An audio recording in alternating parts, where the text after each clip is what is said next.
Good morning, everybody. My name's Darlene and I have Parkinson's. Today is Make It Monday and we're going to have meatloaf. I'm going to hold the recipe up so that you can take a screenshot of it if you'd like. I think that's, there we go. I think that's got it all. I hope everybody's having a good day.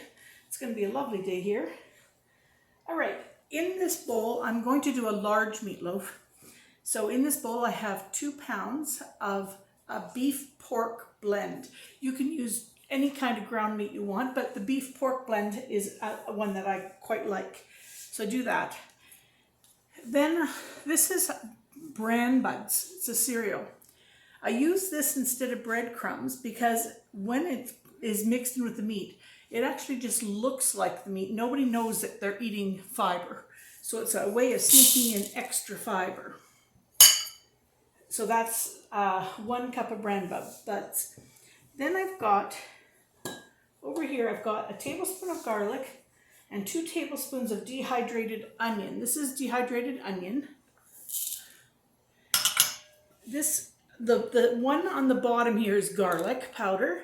The one on the top is a garlic pepper mix. So what we do is we wrote down a tablespoon of garlic powder, 2 tablespoons of dehydrated onion, and then a tablespoon of whatever other spice you want. And I chose this one. There's lots of barbecue ones that are really nice in it, but I like the dehydrated onions with the peppers and garlic. I'm going to put a half a cup of oatmeal. Now this is large flake oatmeal. You can use any kind of oatmeal that you would like. And we're going to put 2 eggs in. And those 2 eggs are going to bind it together. There is nothing to making a meatloaf. It's so simple. And actually, you can make the same one. You can freeze it after it's cooked. You can freeze it before it's cooked to wrap it up really well. You can, I'm just going to put my hands, pardon me, I'm not going to put my hands in there. You can make meatballs. You can make meat patties. You can buy a great big order of ground beef and just make it all up, and then you've got it made. I love having them pre-made meatloafs in the freezer. Now, I can't use my hands very good. I am moving very well at this time because I've got lots of medicine in me. And you don't really want to overwork your, you don't really want to overwork your meatloaf or it'll be tough, but you do have to get everything mixed in. Oh, you can't see. Where am I going? There, okay. So you do have to mix it in very well. Okay, let's see how we're doing there. See if it wants to hold together. Yep, it looks like it's going to hold together just nice, so that'll be perfect for that. The other thing I like about making meatloaf or things like this is you have the one meal. We're going to have ours with mashed potatoes and carrots, and then you can make meatloaf sandwiches. You can have leftovers. And if you let it go cold, it's much nicer to slice. But of course, the first night you want to take the first few slices off warm. For easy cleanup, I do line my baking pan. This one's lined with tin foil. Sometimes I do it with parchment paper. I also have one of those fancy pans, you know, that has the thing where the grease can drop down. But you know what? It makes a real heck of a mess for cleaning up.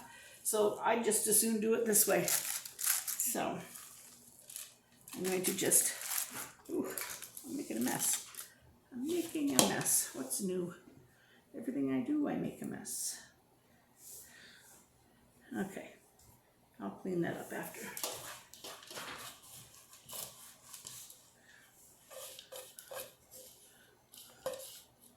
All right. Now, I'm going to bring this over here so you can see it. So I'm going to now squash this down. Now, there will be some shrinkage in this one because it has the pork, which has a little extra fat. So partway through the cooking process of this, I will take it out of the oven, drain the fat off of it, and then let it continue on. All right, now in this bowl here, I have the topping, and in it's got a half a cup ketchup, 2 tablespoons of mustard. I just use plain yellow mustard, a quarter of a cup of barbecue sauce, and 2 tablespoons of syrup. And I use diet syrup because that's what I had, Edie Smith's butter pancake syrup or whatever. And we're going to put this on top of it, and it will bake at 375 for 45 minutes or an hour. Now, if it's big like this, it's going to be an hour, maybe even an hour and 10 minutes, depending on your oven.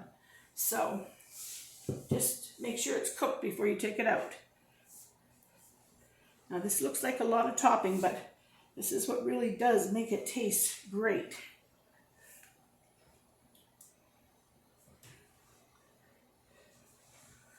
All right.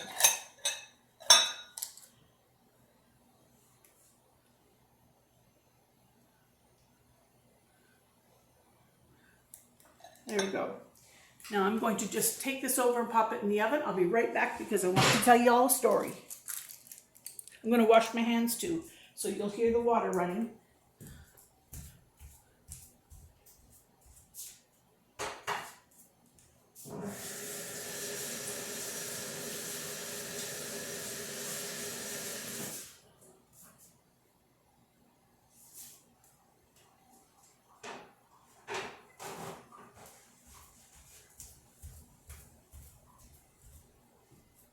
All right, I'm back. I'll clean up my table mess here while I'm talking to you. I'm going to tell you a story about my brother. My brother and I are fairly close. We get along really good, and we often tease each other and whatnot, but we've had some fun times together for sure. I have 2 brothers, but I'm much closer to one of them simply because I've had more opportunity to visit with him as an adult than my other brother. So my one brother, he's a very good cook. He's the one, his name's Gary. He's the one that looks after my dad, and he's a very good cook, and so therefore we often tease each other about what we're making and get ideas and bounce things off. Well, one day he decided that he was going to make something unique. Now, I would have called it a meatloaf. That's what I would have called it.